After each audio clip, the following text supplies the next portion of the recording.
आज से करीब 1947 साल पहले इटली का एक ऐसा शहर जहां लोग अपनी रोजमर्रा की जिंदगी जी रहे थे। बाजार खुले हुए थे, बच्चे खेल रहे थे और पूरे शहर के लोग अपने अपने काम में व्यस्त थे। लेकिन फिर एक ऐसी तबाही आई जिसने कुछ ही समय में इतिहास को बदल के रख दिया। पलक झपकते ही एक पूरा शहर राख के नीचे दफन हो गया। वहां पर रहने वाले लोगों का सब कुछ एक पल में ही खत्म हो गया। आज के इस वीडियो में हम बात करने वाले हैं दुनिया के सबसे खतरनाक वोल्केनिक डिजास्टर में से एक पोम्पी वोल्केनिक डिजास्टर के बारे में। In the year 79 AD, the legendary Italian volcano Mount Vesuvius erupted.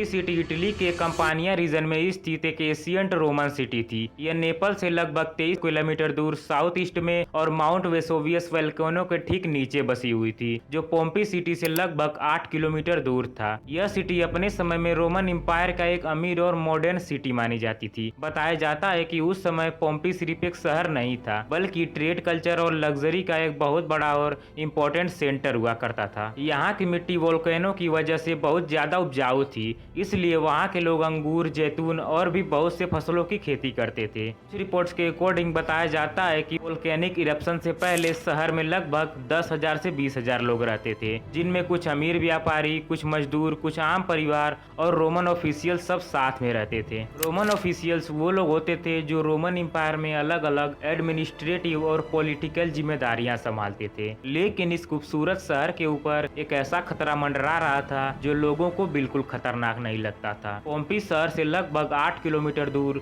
Mount Vesuvius का खतरा, जो सदियों से शांत पड़ा था। किसी ने कभी सोचा नहीं होगा कि इस शांत वोल्केनो के अंदर छुपी एक ऐसी तबाही जो कुछ ही घंटों में एक पूरे शहर को राख बना देगी। लेकिन अब सवाल आता है कि अगर माउंट वेसुवियस इतना खतरनाक था जो एक पूरे शहर को तबाह कर सकता था, तो क्या इस तबाही से पहले वहां पर रहने वाले सिविलाइजेशन को कोई वार्निंग नहीं मिली थी? इस सवाल का जवाब छुपा है डिजास्टर के पहले के कुछ सालों में। बताया जाता है कि माउंट वेसुवियस यूरोप के सबसे डेंजरस एक्टिव वोल्केनो में से एक है, लेकिन उस वक्त लोग इसे सिर्फ एक खामोश चट्टान समझते थे। सदियों से माउंट वेसुवियस में कोई बड़ा इरप्शन नहीं हुआ था, इसलिए लोगों को जरा भी अंदाजा नहीं था कि यह उनके लिए कितना विनाशकारी हो सकता है। 79 एडी के डिजास्टर से लगभग 17 साल पहले 62 एडी में एक बहुत ही पावरफुल अर्थक्वेक आया था। बताया जाता है कि इसकी एस्टिमेटेड मैग्नीट्यूड लगभग 5 से 6 के बीच थी। ये अर्थक्वेक पोम्पी के लिए इतना खतरनाक साबित हुआ कि उसने कई इमारतों को बुरी तरह नुकसान पहुंचाया। लेकिन अगर देखा जाए तो यह माउंट वेसुवियस के आने वाली तबाही की पहली चेतावनी थी, लेकिन उस वक्त किसी को उसका अंदाजा भी नहीं था। इस अर्थक्वेक के बाद अगले 17 सालों तक छोटे छोटे अर्थक्वेक्स आने लगे। पानी के स्रोत धीरे धीरे कम होने लगे, लेकिन कंपानिया रीजन में अर्थक्वेक्स आना आम बात थी। इसीलिए ज्यादातर लोगों ने इस वार्निंग को इग्नोर कर दिया और जाने अनजाने में उनसे एक बहुत बड़ी गलती हो गई।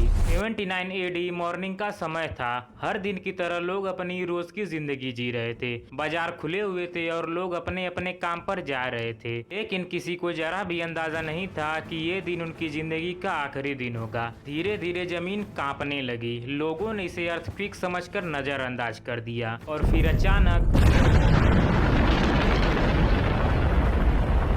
एक खतरनाक धमाके के साथ माउंट वेसुवियस का वोल्केनो फट जाता है। Glowing cloud of volcanic gas and debris begins to roll down the slopes of Mount Vesuvius.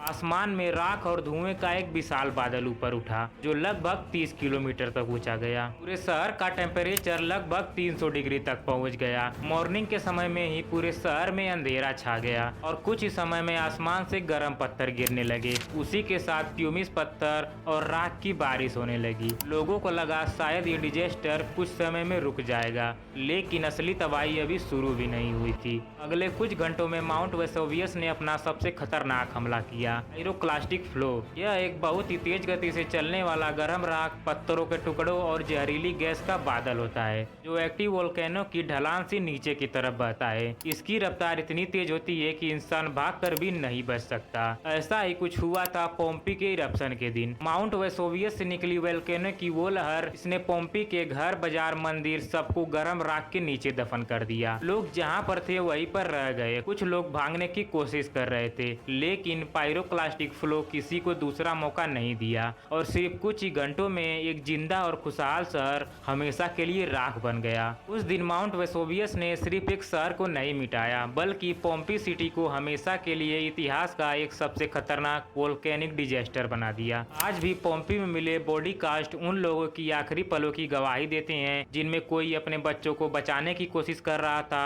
और कोई अपने परिवार के साथ आखिरी पल तक जुड़ा रहा। ये स्टेच्यू कोई प्लास्टर के मॉडल्स नहीं है बल्कि 2000 साल पुरानी इंसानी कहानियों के खामोश आखिरी पल हैं। आज भी जब हम पोम्पी के खामोश गलियों में चलते हैं तो ऐसा लगता है कि जैसे वक्त वहीं पर रुक गया हो। ये शहर हमें याद दिलाता है कि इंसान चाहे कितनी भी बड़ी सिविलाइजेशन बना ले, चाहे कितनी भी टेक्नोलॉजी डेवलप कर ले, लेकिन प्रकृति की ताकत के सामने हमेशा छोटा ही रहता है। आर्कोलॉजिस्ट के हिसाब से पोम्पी में उस वक्त 10,000 से 20,000 लोग रहते थे और आज तक पोम्पी के आसपास के इलाकों में 1500 से ज्यादा विक्टिम्स के बॉडी कास्ट मिल चुके हैं। लेकिन एक्सपर्ट के मुताबिक डिजास्टर में मरने वालों की संख्या कहीं ज्यादा थी क्योंकि बहुत से लोग कभी मिले ही नहीं। इसीलिए पूरे डिजास्टर में टोटल कितने लोगों की डेथ हुई यह किसी को नहीं पता। बताया जाता है कि पूरा शहर लगभग 6 से 8 मीटर मोटी राख के नीचे दब चुका था। इस वोल्केनिक इरप्शन के बाद पोम्पी में जिंदगी पूरी तरह से खत्म हो गई। पोम्पी को दोबारा बिल्ड नहीं किया जा सका। हवा और मिट्टी ने इस शहर को पूरी तरह से ढक दिया। पोम्पी के डिजास्टर में जो लोग गर्म वोल्केनिक ऐश और पायरोक्लास्टिक फ्लो की वजह से मर गए थे, समय के साथ उनके शरीर डिस्ट्रॉय होने लगे, लेकिन उनके आसपास जम चुकी राख में डेड बॉडी का खाली मोल्ड बच गया। इसीलिए 1863 में इटालियन आर्कोलॉजिस्ट गियुसेppe फोर्ली ने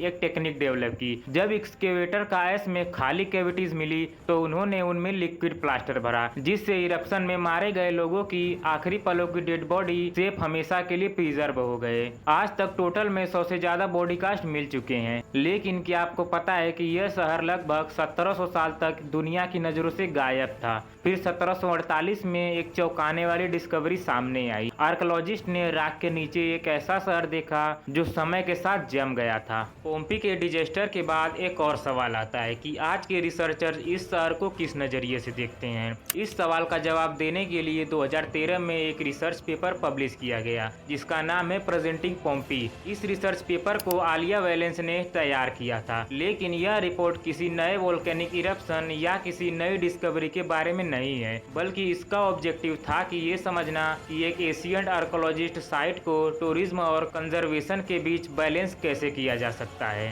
हर साल लाखों टूरिस्ट पोम्पी को देखने आते हैं, जिससे पुरानी बिल्डिंग और हिस्टोरिकल स्ट्रक्चर को नुकसान पहुंचने का खतरा बढ़ रहा है। इसी प्रॉब्लम का सलूशन ढूंढने के लिए रिसर्चर एलिया वैलेंस ने विजिटर के बिहेवियर, उनके मोमेंट और इंटरव्यू को स्टडी किया। इस रिसर्च का एम था ऐसी मैनेजमेंट स्ट्रेटजी तैयार करना जिससे पोम्पी के हिस्टोरिकल हेरिटेज फ्यूचर और आने वाली जनरेशन के लिए सुरक्षित रहे और साथ ही विजिटर को भी एक बेहतर और मीनिंगफुल एक्सपीरियंस मिल सके।